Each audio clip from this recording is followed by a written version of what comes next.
The story begins with a group of 5 friends, 2 boys and 3 girls, enjoying a lively party together.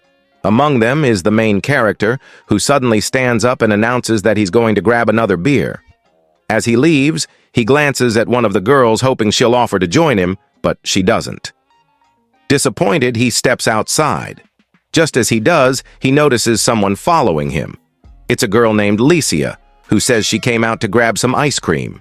Licia is a year older than him, and their conversation reveals that the main character, Young-ton, has a soft spot for her.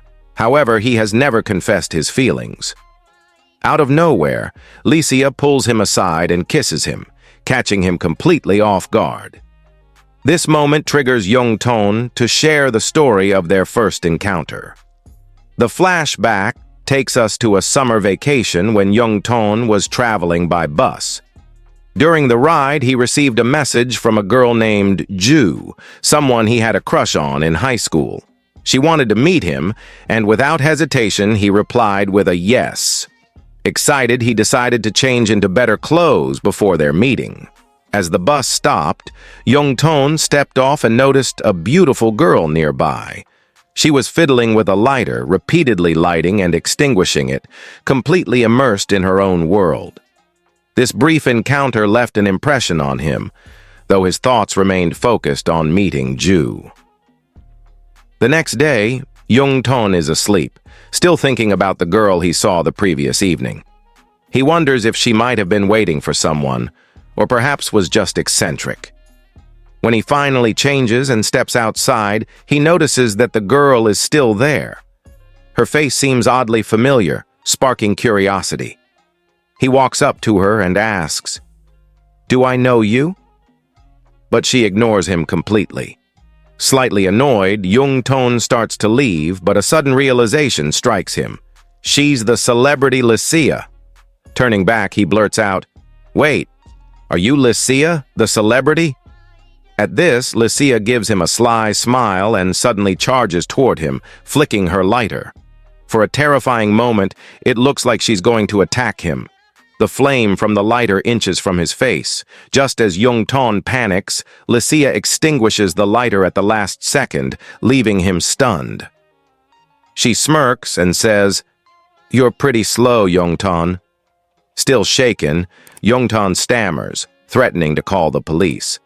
But Licia turns the tables on him, accusing him of stalking her and warning that she could report him instead. Realizing he's cornered, Young-ton quickly apologizes and denies following her. To ease the tension, he even does a dance routine to one of her songs, which only adds to the awkwardness. Seizing the opportunity, he slips away and heads to his planned meeting with Ju. At a cafe, he finds Ju waiting outside, shivering in the cold. He quickly ushers her inside, where they warm up with drinks. As they chat, Young-ton casually asks if she has a boyfriend. The question makes Ju visibly nervous, but she brushes it off. Young-ton, sensing her discomfort, changes the subject and invites her to visit his house someday. When they leave the cafe, Young-ton notices Ju still shivering. In a thoughtful gesture, he wraps his scarf around her, earning a warm thank you. Before parting ways, he suggests that Ju could return the scarf the next time they meet. Ju smiles sweetly but doesn't commit, leaving him watching as she walks away. Young-ton returns home only to find, to his shock, that Licia is standing outside his house, still in the freezing cold. She warns him not to tell anyone where she's staying, threatening to beat him up if he does. Later, as Young-ton prepares to step out again, he discovers Licia unconscious outside his home, the cold seemingly having taken its toll. Young-ton immediately calls an ambulance for Licia, ensuring she gets the necessary help. The next morning, the doorbell rings repeatedly. When Young-ton opens the door, he sees Licia standing there, holding food in her hands. She invites herself in, suggesting they have breakfast together. But Young-ton coldly shuts the door in her face, claiming he has already eaten. Later, during class, Young-ton messages Ju, asking to meet her, but she replies that she's busy. In reality, Ju isn't busy at all. She's simply avoiding him.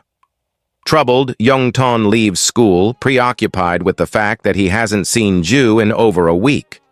When he gets home, he finds Licia waiting for him. She cheerfully asks how his day went. Frustrated, Young-ton complains that no one bothers to talk to him properly before brushing her off and heading inside. As the days pass, it becomes evident that Licia is following Young-ton everywhere. He keeps running into her at seemingly random places, but he refuses to engage with her. One day, Licia's persistence takes her all the way to Young-ton's classroom. Her presence immediately draws everyone's attention, and Young-ton, alarmed, grabs her by the hand and pulls her out of the classroom. "How do you even know where my class is?" he demands. Licia smiles and casually replies, "I overheard you talking about it once." Annoyed, Young-ton tells her, "Look, I don't like you. I like someone else." To his surprise, Licia laughs and says, "Relax. I'm not following you because I'm in love with you. I just need a friend. I've been feeling really lonely lately. I even rented an entire floor in an apartment building, but it doesn't feel like home." She then admits she's been suspended from work and wants to take this time to reinvent herself.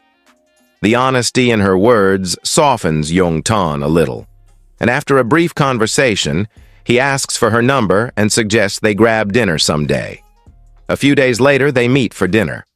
During the meal, Licia brings up the idea of their growing friendship and jokes, "I hope we never fall in love with each other." Young-ton laughs it off but doesn't respond directly. Later that night, Young-ton excuses himself, saying he has a party to attend. The story shifts to the party, where Young-ton seems distracted, his thoughts elsewhere. At the party, Young-ton's friend is trying to get him to drink beer. Meanwhile, one of his seniors jokes and asks if Licia is his girlfriend. Young-ton firmly denies it, explaining that she's just his neighbor and nothing more.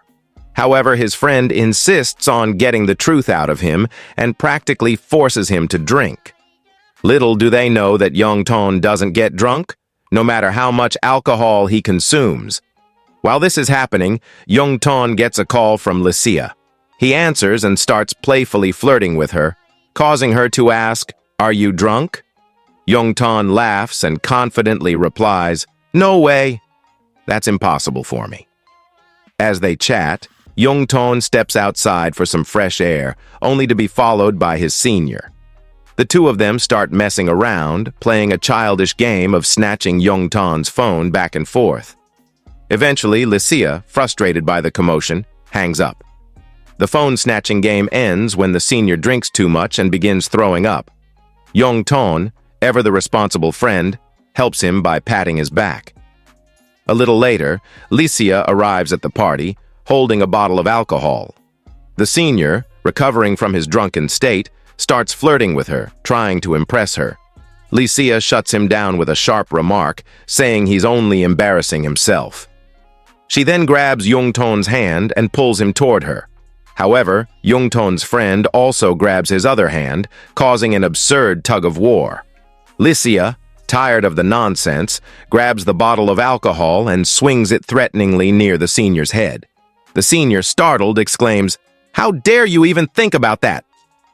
Before the situation escalates further, Young-ton takes the bottle, gulps it down, and even hands it to the senior, who follows suit. Once the bottle is empty, the senior looks around, only to realize that Young-ton and Licia have slipped away. The scene cuts to Young-ton and Licia running through the streets. Young-ton is holding Licia's hand and scolding her, "You can't just go around hitting people like that." Licia, visibly emotional, bursts into tears and admits, "No matter how hard I try, I can't control myself in moments like that." This confession makes Young-ton realize the depth of Licia's struggles. Her violent tendencies stem from her loneliness and the isolation she's endured. He gently asks her about it, trying to understand more, but she brushes it off, saying, "It's a secret." Young-ton, seeing her vulnerability, reassures her, "I'll stay by your side in moments like this. You won't have to face it alone anymore." Calming down, Licia explains, I brought that bottle so we could share it together. Youngton looks at Lycia curiously and asks, "But how did you know I was there?" Lycia simply points to a poster on the wall nearby, smiling mischievously, leaving Youngton puzzled. But now, what about Ju? What's going to happen to her and her story? We'll find out in the next part. Until then, bye-bye and sayonara.